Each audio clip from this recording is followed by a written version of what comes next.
अस्सलाम वालेकुम, this is mama in middle east. क्या हाल है आप सबके। मैंने आपको प्रीवियस व्लॉग में बताया था कि हमें कुछ गेस्ट ज्वाइन करने वाले हैं। किसने ज्वाइन किया ये मैं आपको इसी व्लॉग में बताऊंगी, लेकिन चलते हैं पहले कुछ प्रिपरेशंस की तरफ जो मैंने उनके आने से पहले की थी। और आई होप इनसे आपको भी कुछ आइडियाज़ मिल जाएंगे कि जब गेस्ट ने आना हो तो आप किस किस तरह उनके कंफर्ट के लिए जो है प्रिपरेशंस कर सकते हैं।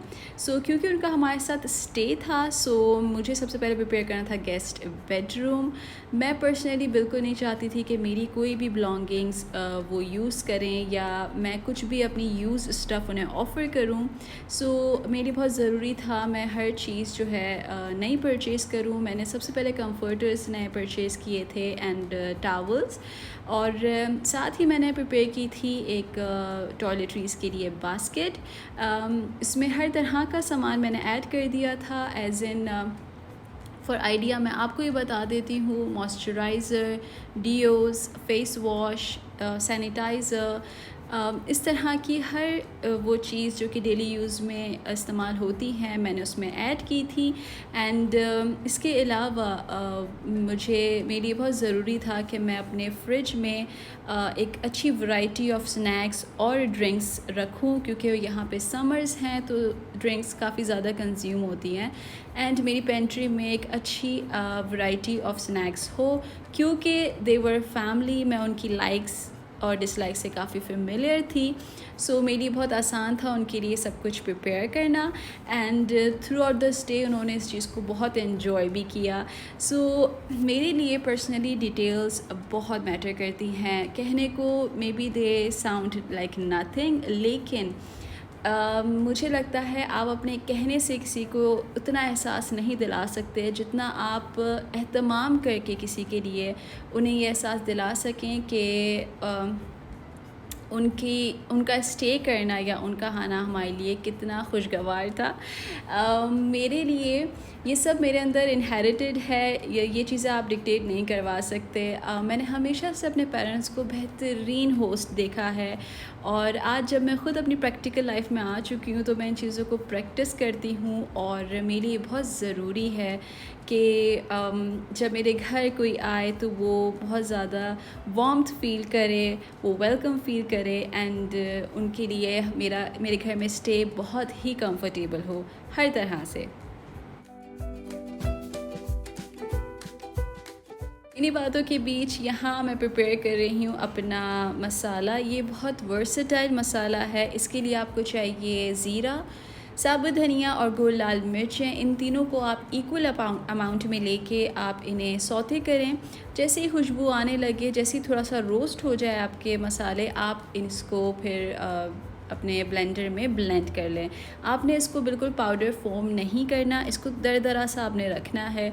और यूज़ आपने किस तरह करना है कि आप जब भी कढ़ाई बना रहे हों, आपने दम कीमा बनाया है या आप कोई बारबेक्यू आइटम बना रहे हैं, आप उसके अंदर इस मसाले को ऐड करें एंड में और अपने खाने को दम दे दें। इसका अरोमा और फ्लेवर इतना बेहतरीन आता है। पर्टिकुलरली ये कढ़ाई के लिए यूज़ होता है, लेकिन मैं इसको अपने बारबेक्यू में या कीमे में भी इस्तेमाल करती हूँ, और ये लिटरली आपकी डिश के फ्लेवर को, अरोमा को बहुत इन्हेंस कर देता है।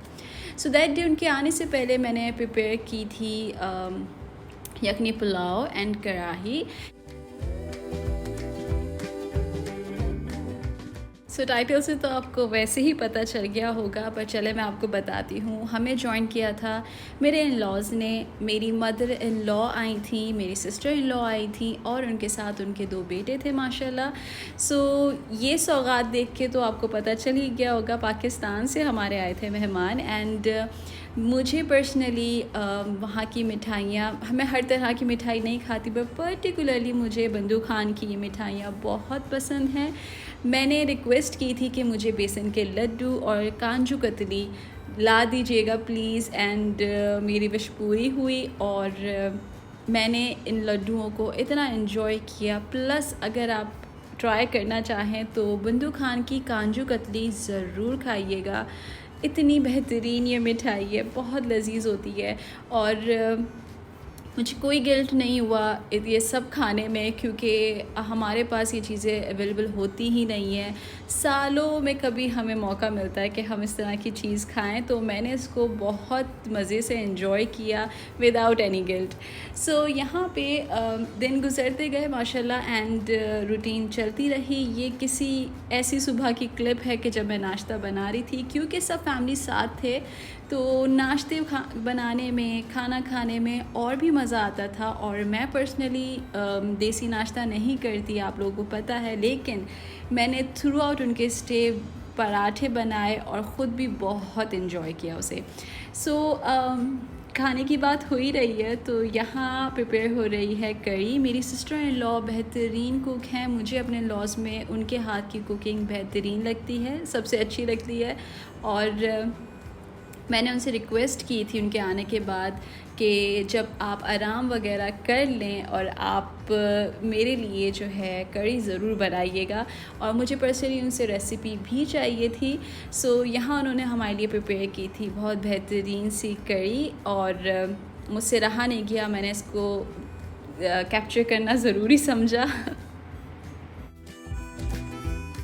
सो थ्रू आउट उनके स्टे में रूटीन हमारी काफ़ी बिजी होती थी। हम डे टाइम पे तो घर पे ही होते थे, लेकिन इवनिंग्स में और नाइट्स में हम बाहर होते थे, और हार्डली हमने रात में घर में कभी खाना खाया हो। यूजुअली शाम के टाइम पे मैं शेक्स, चाय, साथ में sandwiches, burgers, any possible snacks जो है मैं प्रिपेयर कर लिया करती थी। एंड डिनर तो मुझे नहीं याद थ्रू आउट उनके स्टे मैंने कभी घर में बनाया हो। आइदर हम डाइन आउट करते थे, या हम टेक अवे कर लिया करते थे, या हम घर में डिलीवर करवा लिया करते थे। सो बिकॉज़ यहाँ पे क्लाइमेट ऐसा है ही नहीं कि आप आउटडोर एक्टिविटीज़ ज़्यादा कर सको लोकेशंस होने के बावजूद।